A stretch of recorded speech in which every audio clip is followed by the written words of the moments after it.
Welcome back to the Tech Talks Daily podcast. I'm your host, Neil C. Hughes, and I've got a question for you. Have you ever pondered the transformative potential of cloud technology and its potential to reshape the future of your business?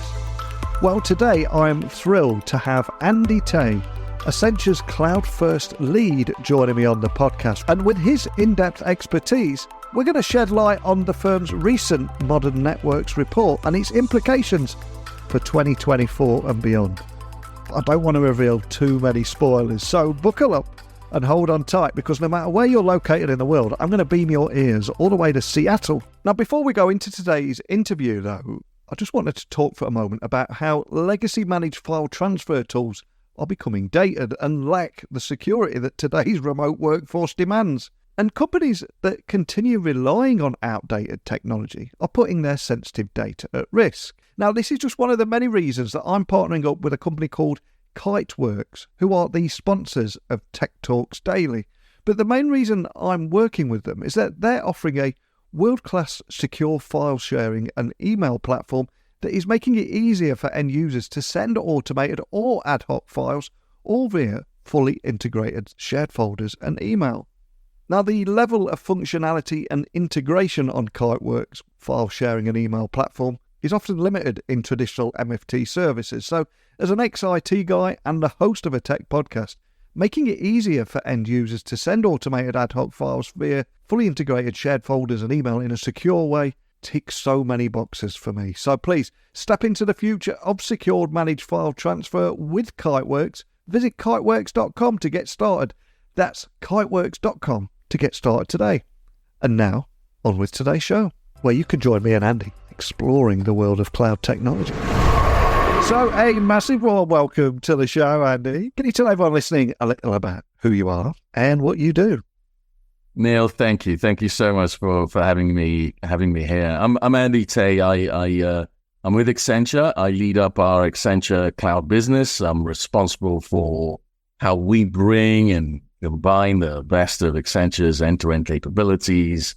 That's sort of across our strategy, our consulting, our technology, and all our other businesses, with the innovations and capabilities from the leading cloud companies and the broader ecosystem. We combine them in order to really help reinvent and drive new value for our joint clients out there. Fantastic. Well, there's so much I want to talk with you about today. And as Accenture's Cloud First lead, I've got to ask, we're at the beginning of a new year, what key trends do you foresee in cloud technology this year? And how should businesses be preparing for these changes? Because there's so much going on, especially with, of course, AI. I'm sorry I mentioned it so early in the conversation, but there's so much happening, isn't there? I was waiting for that one. There is so much going on. It is a new year, but it's also in many ways a new era. I think, firstly, all indication is that businesses will, sort of continue to go through this unprecedented rate of change in 2024. And, we're seeing this era of change, of disruption, of innovation, of opportunity, really powered by AI and Gen AI. In our recent Pulse of Change Index, where we surveyed, Neil, over 3,000 C-level executives, we found that technology, fueled by the advances of Gen AI, is now going to serve as the number one cause of business disruption in 2024. And that's significant. So for us, as we sort of look into 2024 with this continuous change, the cloud will continue to expand. We're going to see it play a different role. We're going to see it drive the convergence of data, AI, apps, platform, infrastructure, network. It goes on as we push and as the cloud companies push to help these clients, these enterprises unlock new performance frontiers. And so we believe that reinvention is going to become the default strategy for the world's leading organizations, and that these leading, let's call them reinventors, will continue to sort of, in 2024, harden what we call the digital core. And they're really going to use all these changes, all these advances as a catalyst for change, to set the bar higher, to reinvent their businesses. And this goes beyond just the technology and the processes. It also touches people. And indeed, in our recent Accenture Tech Trends. We publish every year a sort of outlook on trends. And we found that technology is becoming more human in its very nature. So it's essentially sort of what we call human by design.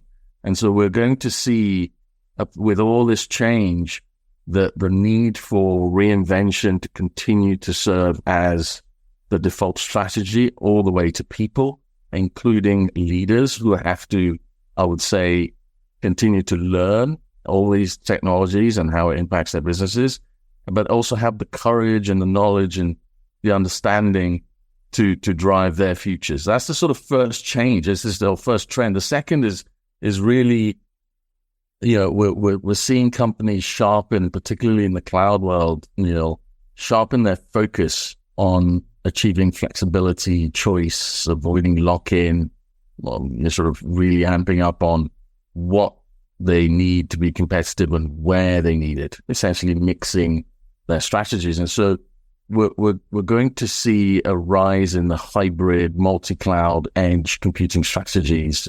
We can maybe think of that as cloud continuum trend or cloud without borders.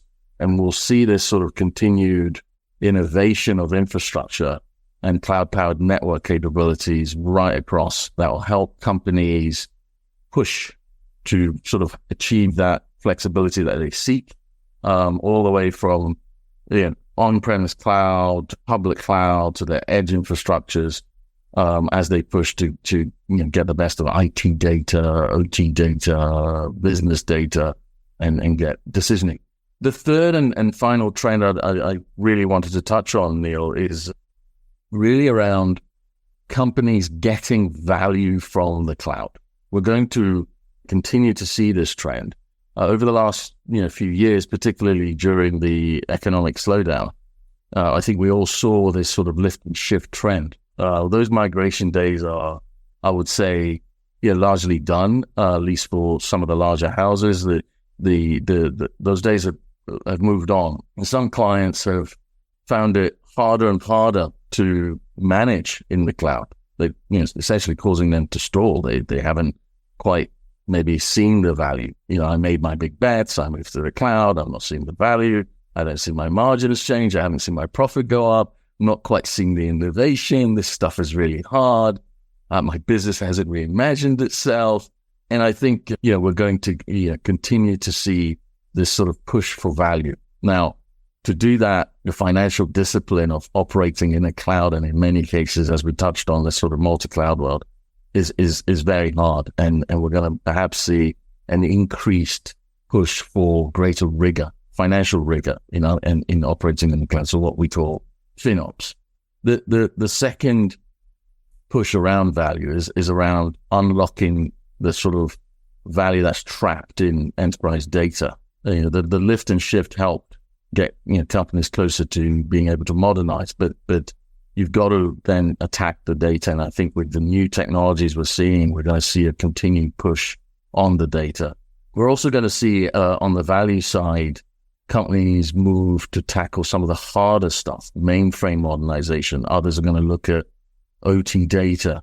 There are perhaps also industry differences that are worth touching on here. The manufacturing world is going to maybe look to, democratize their data and get their data back into the organization for real-time processing. Retail is going to maybe look more at the edge and how do I, avoid shrinkage at the edge. Automotive is maybe going to start looking at how do I maybe get my car to be a data center.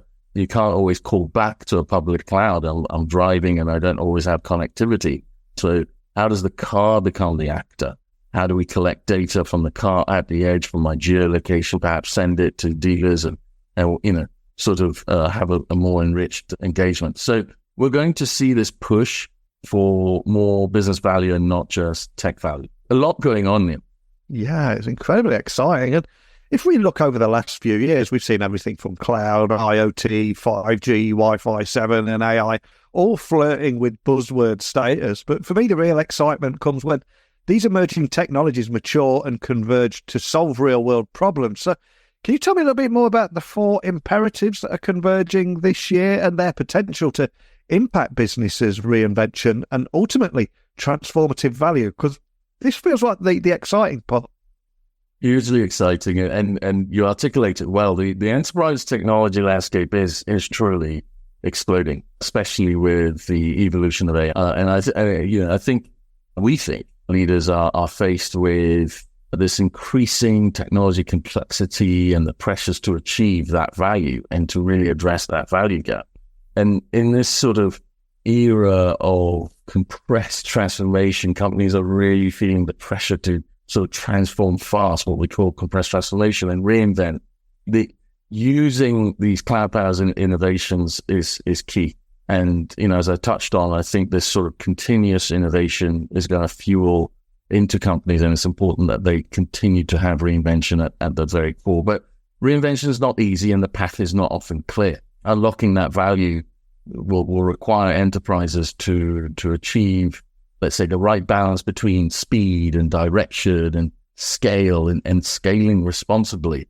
And there are many considerations. There are four that we can maybe touch on. And the first is really around building a future-ready architecture. This is perhaps, what one might say, know where you see your business and the associated architectures to get there. And you can think of that as, how do I perhaps define what my modern digital core, my modern AI-powered digital core should look like.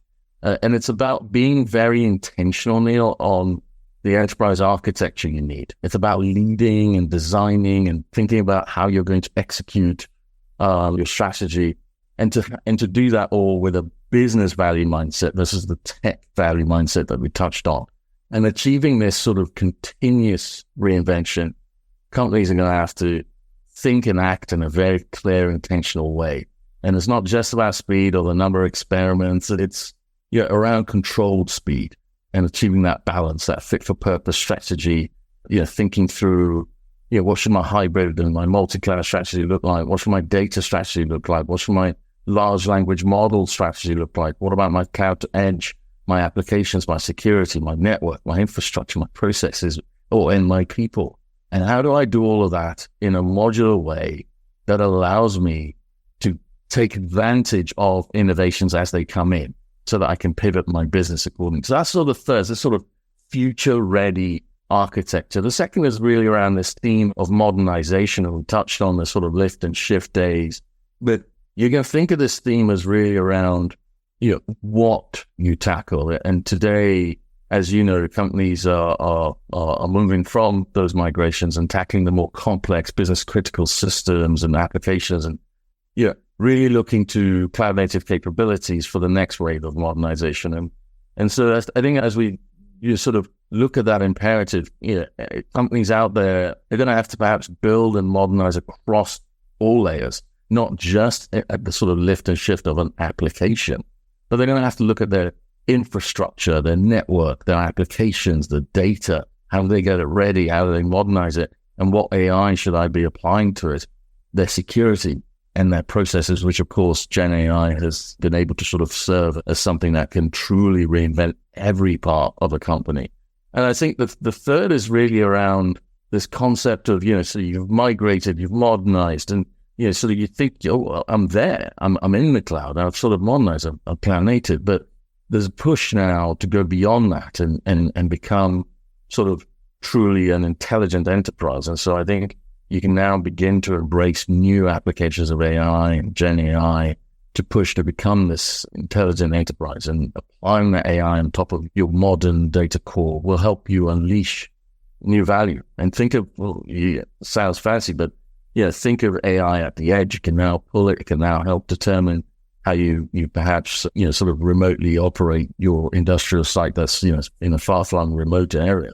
Or how, companies out there are training, AI systems. I touched on cars, and in life sciences, some companies are looking at applying generative AI at the edge to, so at the lab to accelerate drug discoveries. And I think, finally, with all of that, and that there's a ton there, but with all of that, the key is how do you get there? There's a lot of complexity. And, we find that leading reinventors don't do it alone, that they have a sort of collaboration first mindset, that we're truly in a world of There's hyper innovation. There are lots of things to think through, and there are lots of companies that are investing. So why not partner with the ecosystem, take advantage of these investments, and get yourself there faster? And something I try and do on this podcast every day is demystify some of them buzzwords and common phrases that we're hearing more and more of. And you mentioned future-ready architecture a moment ago, and that's a term that seems to be gaining more and more traction this year. So for anyone listening that's not heard it, can you just explain what it means in practical terms for enterprises and why it's so crucial for growth? Yeah, absolutely. And everybody knows there's a lot of change and innovation happening, and sort of how business operates and how they think about their architecture. That this is, you can think of almost, how do I think about the house that I want to live in and operate in? And what we're finding is that sort of incremental changes in the ways of operating or working or trying to get better performance, the sort of incremental changes are no longer sufficient to compete. And so you have to truly think about, what is my architecture of the future? Maybe talk through a couple of examples. If you take a fast food retailer that's, really perhaps pushing to, get increased value, and they've got a ton of, consumers who walk in to their restaurants or drive through their restaurants, and some drive, some don't, some, do a bit of both.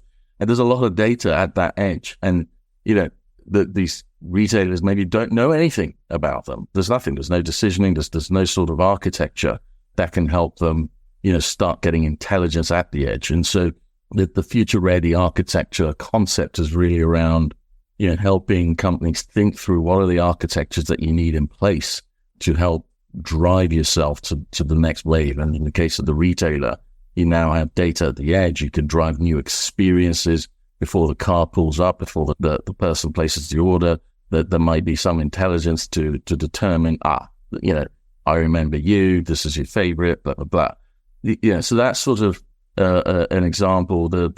Perhaps there's another example in the world of banking, and we have worked with some companies, and in particularly one, to reinvent itself from being a traditional neighborhood bank into a digital powerhouse. And they used sort of the cloud to create a new data platform that is sort of deployed globally, providing all their business units that think the branches with a unified view of their data and access to more efficient data for processing and analysis and insights.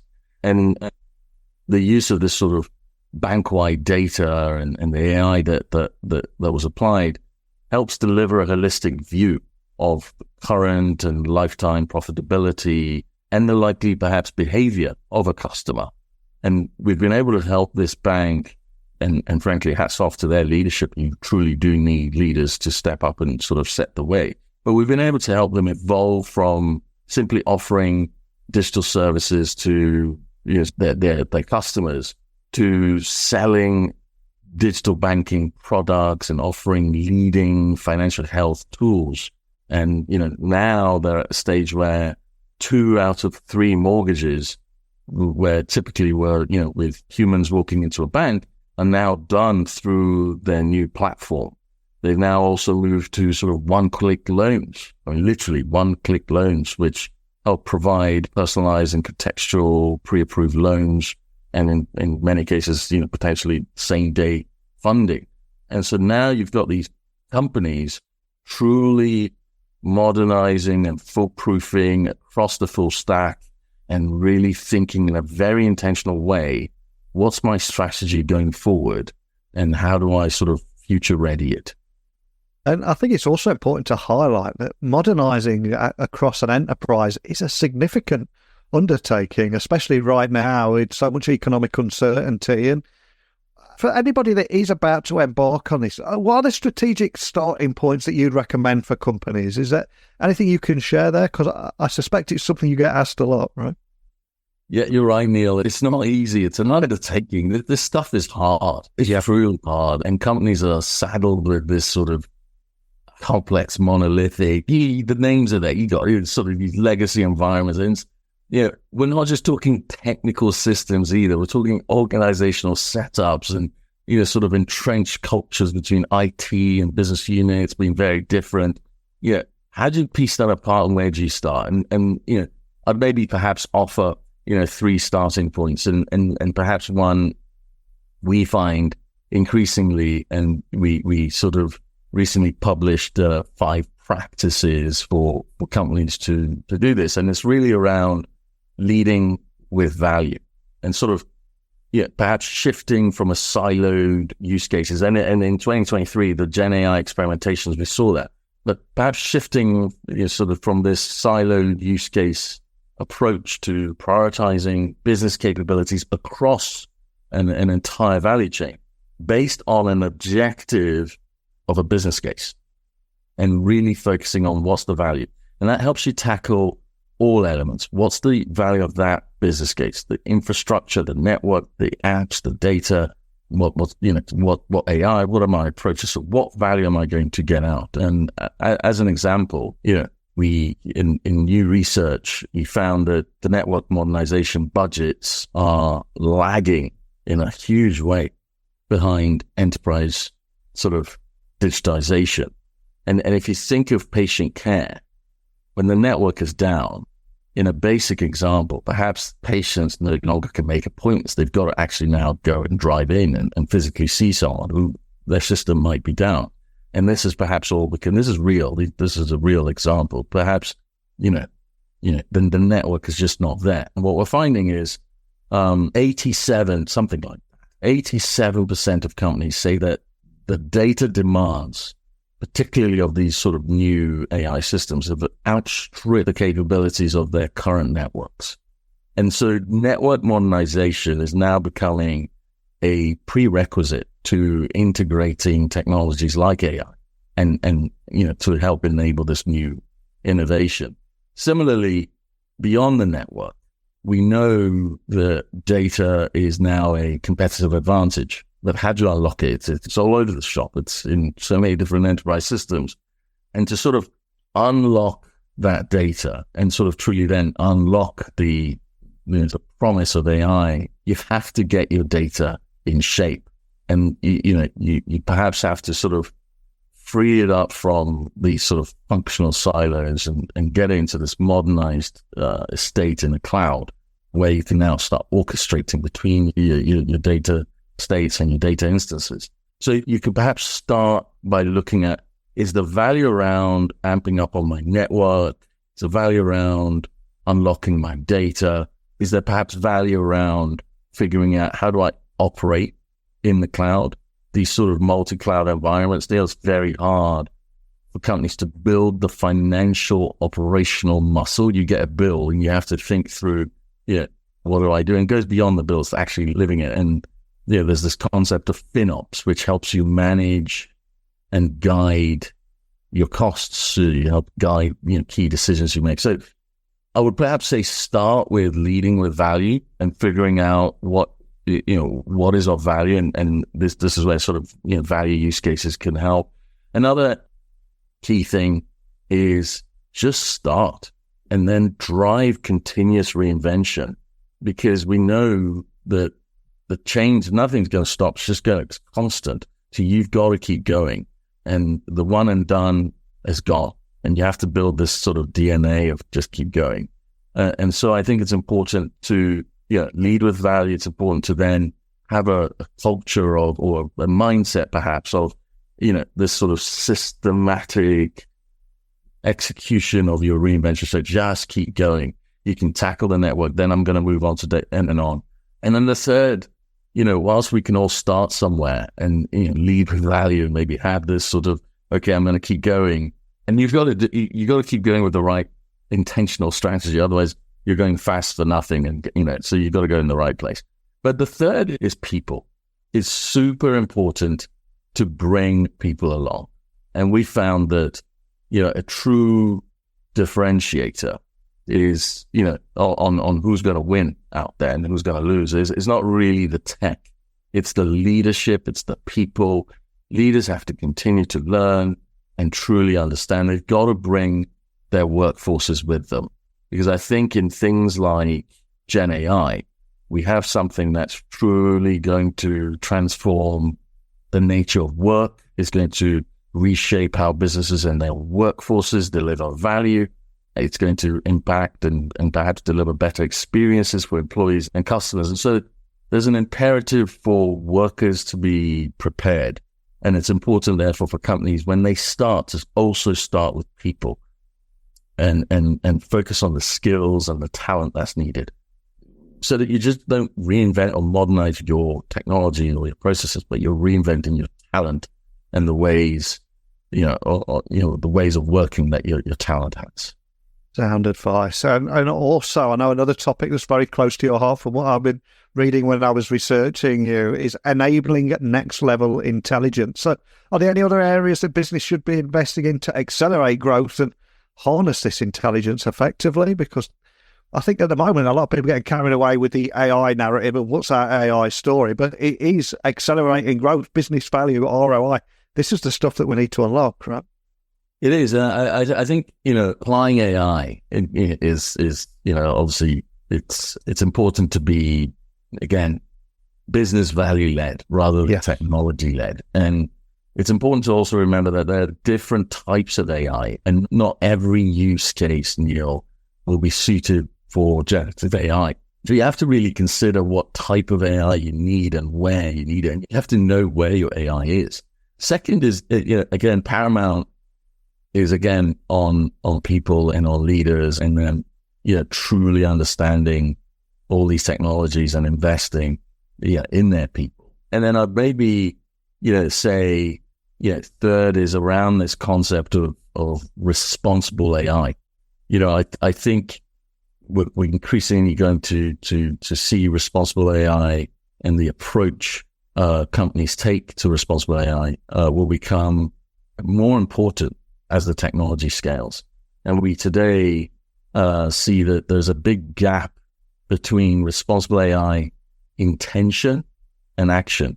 In a recent body of work that our responsible AI team did within our data and AI organization in Accenture, we're finding that a vast majority of organizations, close to 100%, support some level of government regulation around AI, but only 2% of companies have self-identified themselves as having perhaps fully operationalized the responsible AI practices across their organization. And you're thinking of things in the body of work that we did, we're thinking of perhaps six key risk areas. You've got areas like bias and harm, and compliance and confidentiality and security, sustainability, trust, workforce transition, all of that. And so I think companies investing in a responsible AI framework is super important. Establishing perhaps AI governance and principles, conducting AI risk assessments, both qualitative and quantitative, looking at things like fairness, explainability, transparency, those types of things.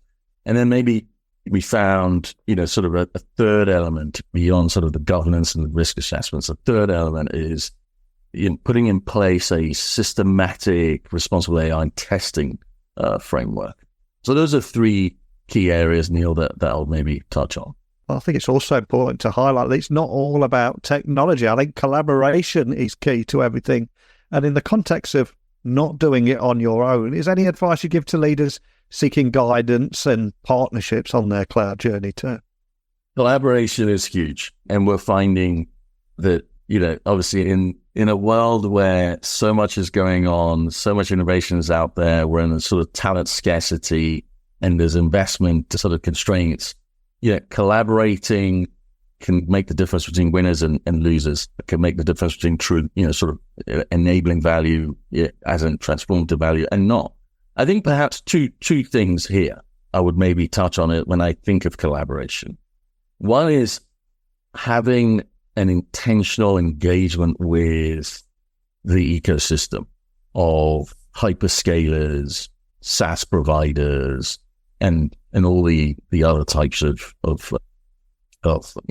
players, actors in the world, including geoscience like Accenture.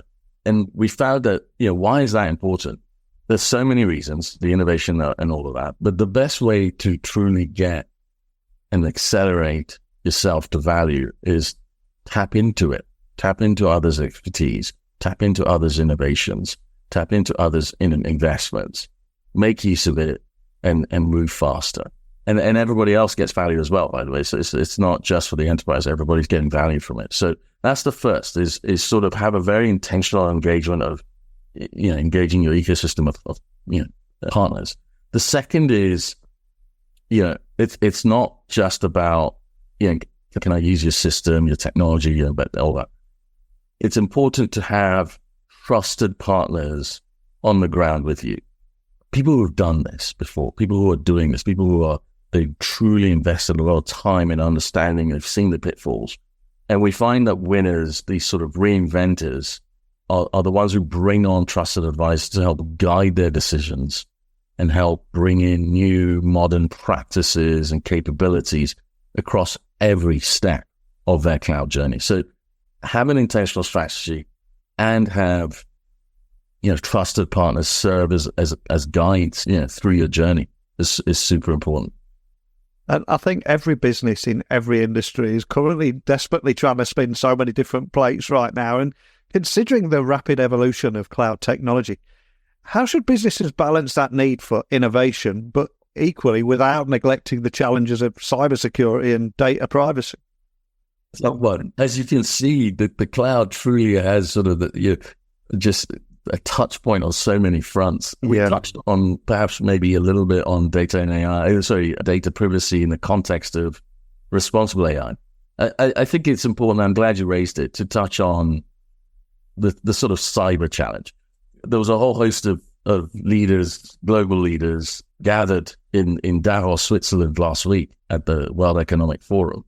And a recent WEF Global Cybersecurity Outlook report sort of has come out, and it's clear that the cyber inequity, and this is something that our security team in Accenture has a very intentional focus on, but 31% fewer organizations maintain minimum viable cyber capabilities than they did 2 years ago. Wow. And that's just scary. If you think of all the bad actors out there, that the canvas of opportunity for them has just grown, just because the innovation is just so hard to keep up. And emerging technology will sort of, I would say, exacerbate this sort of long-standing set of cyber challenges. And we're seeing that this report saw that close to 10% believe this sort of emerging tech, think Gen AI, only 10% believe that it will benefit defenders. So that's, let's say, the good guys, the good, boys and girls out there, the good companies. So the nefarious actors, will use Gen AI perhaps more. At least that's what the analysis says. And so we have to get together as an ecosystem to tackle this. And then the third is really around, this sort of talent shortage, particularly around cybersecurity. It's continuing to widen. And close to something like 20% of companies surveyed said that they have the talent they need. That's 80% that don't have the talent. So cybersecurity with these advancing technology, AI, et cetera, responsible AI, the safety, data privacy, all of that is paramount. And it's important that we as a community, a tech community, business community, but indeed broader community, governments get together and figure out, the guardrails for this rapidly. And finally, from your perspective, if we zoom out for a moment, what are the biggest opportunities and challenges that businesses will face this year regarding cloud adoption and navigating these effectively? What would be the big takeaways you'd want people listening to walk away with today? I'll maybe say the biggest challenge is taking no action whatsoever. The biggest opportunity is truly embracing the change. Our recent survey pointed to reinventors that are winning are the ones who are embracing the change, the technology innovations, and then moving to the sort of putting in place the responsible practices and governances so that they can move forward at scale. So that's the biggest opportunity, is embracing the change, moving at scale. How companies can navigate it, we touched on a number of that. I'd say maybe this sort of concept of reinvention is the new strategy, constant reinvention, pushing for new performance frontier is super important. And the second concept is maybe this sort of constant learning by leaders and people, to stay abreast of all the innovations. And in that vein, how they sort of apply their learnings and execute their programs, be it the modernization programs, the migration program, whatever it is, this sort of concept of continuous change management and continuously changing is becoming a critical capability in companies. So biggest challenge, take no action. Biggest opportunity, embrace it. And in terms of navigation, just think reinvention, execute reinvention, and do reinvention.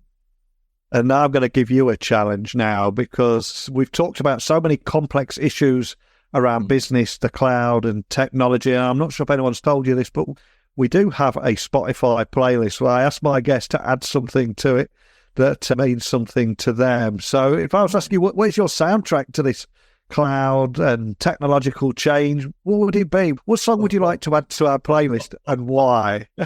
Well, you got me there, Neil. Oh my gosh, on a Friday as we get ready here. That's a good one. I like that. Okay, so maybe a little bit about me. I was born and raised in Ghana, West Africa. Dad Ghanaian, mum Scottish, all of that. So I'm into African music. I'm into Afro beats. And if I had to pick a song, I'd probably pick, there's so much out there. I'd probably pick Mona Lisa. And it's by an artist called Lojay, and it's in collaboration with Chris Brown and a couple of others. But Mona Lisa, that would be my choice. And, it's interesting you put in that context, sort of what's the soundtrack to sort of cloud innovations. I think, if I was to maybe marry it to what we do in the cloud, certainly for me, number one, it keeps me grounded, it keeps me rooted, it keeps me focused on a large part of my background, my foundation. I think that's sort of this, from Ghana, the sort of Afro beats, keeps me grounded. And that's important as you think of your company strategy, just staying grounded on what you are and what you stand for. The second thing is, it actually inspires me.